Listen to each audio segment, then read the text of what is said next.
I'm okay, I'm fine. Kincana, Kincana, teng neng neng neng neng.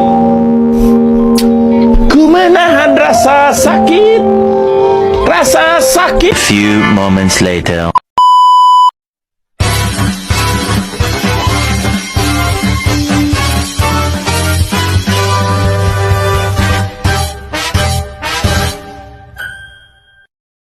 Assalamualaikum warahmatullahi wabarakatuh.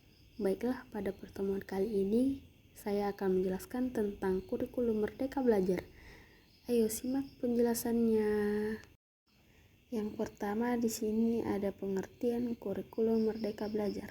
Adapun pengertian kurikulum Merdeka Belajar adalah kurikulum dengan pembelajaran intrakurikuler yang beragam, di mana konten akan lebih optimal agar peserta didik memiliki cukup waktu untuk mendalami konsep dan meningkatkan kompetensi.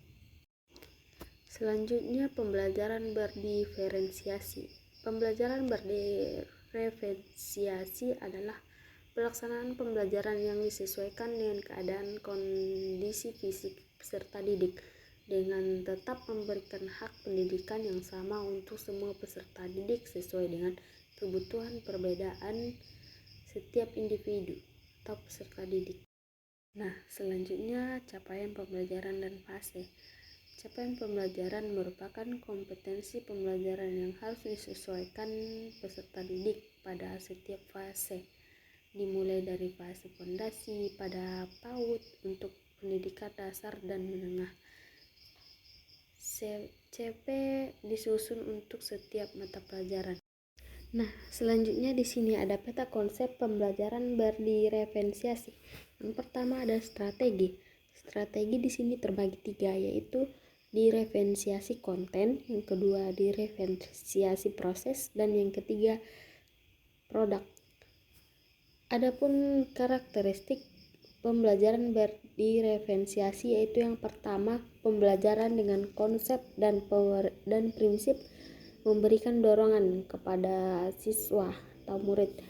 Kemudian yang kedua, penilaian berkelanjutan. Dan yang ketiga, menggunakan pengelompokan secara konsisten dan fleksibel. Dan keempat, siswa aktif bereksplorasi dengan bimbingan dan arahan dari guru. Kemudian yang ketiga adalah ada keragaman di kelas. Yang pertama yaitu kesiapan belajar siswa. Bagaimana siswa itu berkesiapan untuk mengikuti pelajaran hari itu. Kemudian di sini ada minat siswa untuk mengikuti pembelajaran.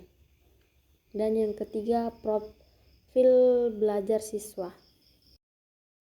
Berikutnya pembagian capaian pembelajaran per fase. Adapun yang pertama itu fase fondasi atau untuk kelas PAUD atau RA. Kemudian yang kedua fase A, SDMI paket A, untuk kelas 1 sampai kelas 2. Fase B, SDMI paket A, kelas 3 sampai kelas 4. Fase C, SDMI paket A kelas 5 dan kelas 6. Paket D, SMP atau MIS paket B untuk kelas 7 sampai kelas 9. Fase E, SMA atau MA paket C untuk kelas 10. Dan fase F, SMA atau MA paket C untuk kelas 11 sampai kelas 12. Oke, selanjutnya di sini ada penyusunan TP dan ATP.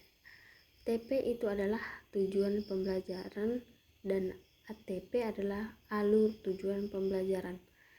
Merupakan rangkaian tujuan yang tersusun secara sistematis dan logis menurut urutan dari awal hingga akhir fase. Tujuan awal yang dikembangkan perlu dicapai peserta didik dalam 1 atau lebih jam pelajaran, hingga akhirnya penghubung fase mereka dapat mencapai CP atau capaian pembelajaran. Nah, selanjutnya tujuan pembelajaran terdiri atas kompetensi, yaitu kemampuan yang mencakup sikap, pengetahuan, dan keterampilan yang dapat didemonstrasikan oleh peserta didik yang menunjukkan telah berhasil mencapai tujuan pembelajaran. Nah, Untuk kriteria alur tujuan pembelajaran atau ATP itu menggambarkan urutan pengembangan kompetensi yang harus dikuasai secara utuh satu fase. Yang terakhir, penyusunan modul ajar. Adapun prinsip penyusunan modul ajar, dalam menyusun modul ajar ada beberapa hal yang perlu diperhitungkan. Yang pertama, karakteristik kompetensi dan minat peserta didik di setiap fase. Yang kedua, perbedaan tingkat pemahaman dan variasi jarak antar tingkat kompetensi bisa terjadi di setiap fase. Yang ketiga, melihat dan dari sudut pandang belajar bahwa di setiap peserta didik itu unik. Yang keempat, bahwa belajar harus berimbang antara intelektual, sosial, dan personal, dan semua hal tersebut adalah penting dan saling berhubungan.